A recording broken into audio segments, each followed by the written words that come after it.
I know you've done this routine 1,000 times now. You find the file you want to work with, you click and drag into a chat window, you wait for it to upload. That's over now. AI can now read your files. You and your AI share the same file system, the same workspace. Let me show you everything that changes. I'll take you through 7 specific real-world tasks that I could not accomplish without it having access to my file system. And the first task that I want to show you is that Claude, or really any AI that has this capability, can now not only read files, but read many files in parallel. So I'll go ahead and say, read and summarize all the PDFs in this folder and give me a research dossier of the main findings and points and ideas that I could use in my current projects. So you can see right there, there's 5 PDFs and it's going to read them all in parallel. All right, so that took around 3 or 4 minutes. And you can see I can click this link right here to open up the document it's created on the right. You can see it's pretty extensive. It's maybe 2,000 or 3,000 words. It often kind of summarizes the TLDR over here on the left in the chat, and it's finding some connections to my work with building a second brain for my current book, Life in Perspective, that I'm writing, and then some notes on what it thinks are the highest leverage frames, so that's helpful. So you can see here, it's created a brand new document in Markdown format, summarizing everything that it put in the research dossier, and then surfacing the connections to my current work, just as I asked. It's also doing cross-paper synthesis, so different themes that are found across the different studies that I've collected. And it even has a quick reference guide. Instead of having to work with one document at a time, you can kind of go up a level and work with entire collections of documents. So what I want to show you now is that Cowork can directly edit an existing file. So I'm going to say, for the Markdown document in this folder, go ahead and revise it to be much more beginner-centric for people that don't know anything about Obsidian. And there we go. That took just about a minute. You can see the main changes that it made right here. And if we go over here to that same folder we were working in, you'll notice that it didn't create a new one. It can actually go in and change. It can edit and modify the existing file. AI can now do the work. It can execute the work rather than just telling you in a chat what to do, but then you are responsible for actually making it happen.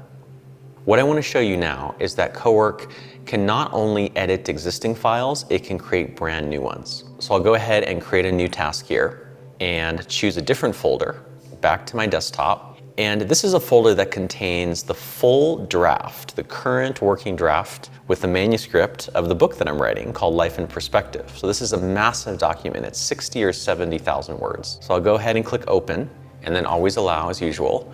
And then I want to unselect the folder that we were working in currently, Obsidian 101 Workshop, so that we're only looking at one.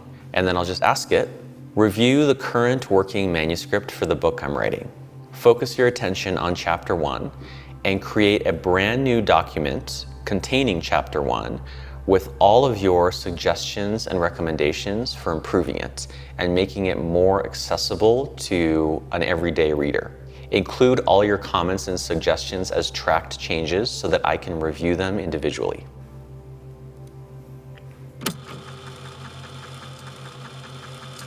That took around 10 or 12 minutes, so it was really a substantial task.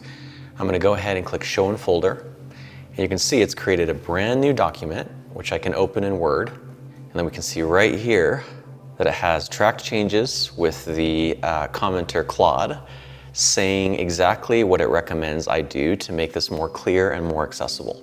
All right, the fourth kind of task that's been unlocked is that AI tools with file system access can now creating new folders, moving items into those folders, renaming the items themselves, renaming the folders themselves. It can create the kind of structure, the kind of hierarchy that is best suited for its needs and yours. Let me show you what that looks like. So here I have a folder on my computer for a recent course that I just taught about AI, actually. As happens with many kind of large-scale complex projects, what we're left with is this kind of like dump of just all sorts of things: logos, Google Docs, AI prompts, spreadsheets, all sorts of different things. So what I'll do is start a new task and go to choose a different folder, back to the desktop, choose the AI course folder and open, always allow. Then I'll unselect the previous one that we were working with. And I'll just say, go ahead and organize this entire folder into a series of subfolders that make sense and are clear based on the contents of the documents. Title the subfolders clearly so that in the future we'll know what's in them. Also, retitle the documents themselves in case any of them are unclear so that we can tell at a glance what they contain. And there we go. So it's summarized for me what the final structure looks like. So here's the top level folder, and then the main subfolders, and then the subfolders within those, which makes sense. And then these are all the files that have been renamed for clarity. And then it's flagging one thing to check, which is a duplicate of the same file twice. So let's head over to the Finder, and voila, the exact same random pile of stuff that we were looking at just about 5 or 6 minutes ago is now a nice, neat, organized set of documents. So what I want to show you here is basically that AI is not just a personal assistant that is executing specific low-level tasks that you are giving it. It can actually create workspaces, it can modify those, it can reshape those as your work evolves. The fifth kind of task that gets unlocked is that you can iterate over time. One thing you'll notice when you work with AI is that it has no sense of time, has no sense of history. Everything from projects to areas of your life to personal interests to how your family is doing, everything has this kind of evolution, this trajectory that takes place over time. A lot of that timeline, that trajectory, is reflected in something like a file system. And often our file systems go back many years. Let me show you an example of what I mean. I'll go ahead and create a new task. And what I'm actually going to do now is, instead of giving it a project folder, which is what we've been doing until now, I'm going to go here in the sidebar. You can see that I have my sidebar organized by para. I have my inbox, I have my projects right here, I have my areas, and I have my resources and my archives. So all of them are just one click away. And this entire para structure is contained within my drive, which means that it's all synced to the cloud. It's synced to Google Drive. So I have access to everything I need, both locally on my computer, where it's all mirrored, as well as on the cloud. So what I'm going to do is click into areas. And if I click into my health area, you can see I have all sorts of things. I have health insurance information, blood work labs, dental content, life insurance, tests I've done, juicing regimens, workout routines. And these go back, you can't tell by the dates right here, but these go back many years, probably go back over a decade. So I'm going to go ahead and click the health folder, give it access to that. Then I'll unselect the folder we were working in currently for the AI course. And then I'm going to ask it, analyze the contents of this folder, which contains documents related to my health over the years, and give me a picture of how my health has changed over time. What are the main issues that I have had, the challenges, the improvements to my health that I've realized? And then give me a roadmap for areas that I could tackle going forward so that I have better sleep, more energy, and more longevity for the long term.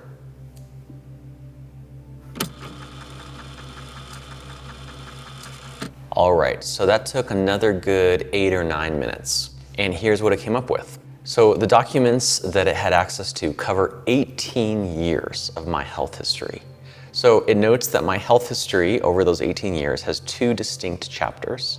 The first was my ENT voice crisis, which I've talked a lot about publicly, which was indeed a decade-long struggle with multiple misdiagnoses, a lot of cognitive side effects, real psychological and social damage. It's really an awful chapter of my life. And I did, as it notes here, come out the other side. So this is more relevant. The second chapter, still unfolding, is about cardiovascular and metabolic health. So it notes that my 2025 blood work, which is only about a year old, shows a significant deterioration in my triglycerides, my HDL. I'm not going to open up the full analysis and roadmap because it contains some private information, but at first glance, just based on this summary, this is just incredible. This is both a depth and also a breadth of health insight that was just not available before. I mean, I've had many doctors, many excellent doctors, but none of them has the time to dive this deep into that long-term arc of how my health is changing. And I think what I would do with this roadmap is really dive in and start to identify specific changes in my habits, in my sleep, in my diet. Clearly, it's already pointed that out, so that I can start to address these things. You can stay in your existing tools. So this is a huge deal. Let me show you what I mean. I'll go ahead and open a new task and then click to enter the file system. And what I'm going to do this time is go into my resources folder and find my Obsidian vault. So this works with different kinds of apps, but Obsidian is really one of the best examples. And the reason for that is it keeps its database of notes, not in some cloud or in some proprietary format, but in an open format, which is Markdown, on your local machine. So it's kind of AI ready. So what I'm going to do is click Open, unselect the previous folder. So let me go ahead and ask it. Here is my Obsidian vault. Do a general survey of its contents to tell me whether I have enough interesting and relevant material for a book that I'm considering writing, which is expanding on the idea that you can't compete with someone who's having fun. So in other words, I want to explore the role of pleasure and joy and enjoyment and enthusiasm and fun, not just as ends in themselves, though they are, but as a means to a higher level of performance than is possible through self-sacrifice and grinding.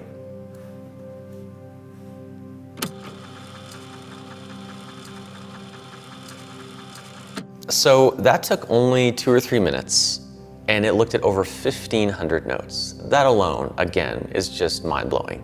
How long would it have taken me to go through, even just scanning 1,500 plus notes? I mean, hours, days. Its short answer is yes, there is enough material, and in some areas it's remarkably rich. So that's good to hear, although I know that AI has a strong tendency to be sycophantic, to tell me what I want to hear. So I'm looking for evidence that what it just said is true. So the vault is stronger on raw inputs than on my own synthesized thinking. That is very true. I tend to mostly take notes just on the raw inputs and not to store the synthesized thinking when I do it in the notes themselves. So that does make sense. Highlights from a couple books on flow states, peak performance neurochemistry, positive emotion, the broaden and build theory, which I don't even remember having read about, with citations on the benefits of positive emotion, notes from the book Satisfaction, which I do remember reading. Interesting, so Ali Abdaal's book, Feel Good Productivity, is the most obvious published precedence for your thesis. I hadn't even considered that, but now I do see the connection. Okay, so the bottom line is that what you'd be doing next is the synthesis work, which I totally agree with. I think that's absolutely right. This is my favorite one of all, the 7th, and I would say most sophisticated, most advanced kind of task that is now available because of file system access is cross-folder synthesis. Because we can now go up a level from the level of individual documents to entire collections of documents, we can also work between different collections of documents. You can actually compare and contrast and interrelate and interconnect or even merge and synthesize whole different collections of documents that may have little to do with each other or on the surface have nothing to do with each other. Let me show you a few examples. So I'll go ahead and start a new task. I'll say work in a project, choose a different folder, and I will first give it the AI course folder, so it has all the contents of this specific project. But then I can click again, I also want to choose a different folder and select Within areas, my marketing folder, which is an area, as you can see here, as well as my content. So our content is the main way that we do marketing. So I want it to work across both content and marketing, and hit open. So you can see here, it now says AI course +2. So if I click, what that means is that it's drawing on the current project, the AI course, plus the content area folder, plus the marketing area folder, all three. So now I can say, analyze the contents of the AI course folder, which contains everything related to our program, the AI Second Brain. Then create a launch and marketing plan for cohort 2, which is happening in fall 2026. And draw on the contents of 2 area folders that I'm also giving you, the marketing area folder and the content area folder. Suggest any ideas, possibilities, new strategies or tactics that we could use to reach our audience and new audiences based on the long-term learnings from those 2 area folders.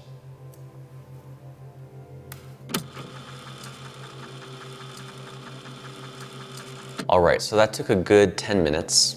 It summarizes findings, that there's 2 different buyer psychology modes. One person who has been on our email list for years, and another kind of person that has been on our list less than a month. That's super interesting, that we need to speak to both of those 2 groups simultaneously. The master prompt template is doing double duty, so we should double down on it as the most resonant concept. The Bring a Friend referral program had a 72% redemption rate, which is fantastic, so we should really double down on that. So this is super interesting. I can already tell, even by this very high-level summary, that it is drawing on just a bigger picture, a wider view of what we're trying to accomplish through this program beyond just this one single launch that is happening over the course of a few weeks. Today we covered file system access, which is just the first thing that Claude Cowork offers above and beyond chat. If you'd like a little preview of what we'll be covering in future parts of this series, check out this video where I give you a broad overview of what Claude Cowork is and what it offers. And don't forget to hit subscribe so you're sure to see the next video in the series. And thanks for watching.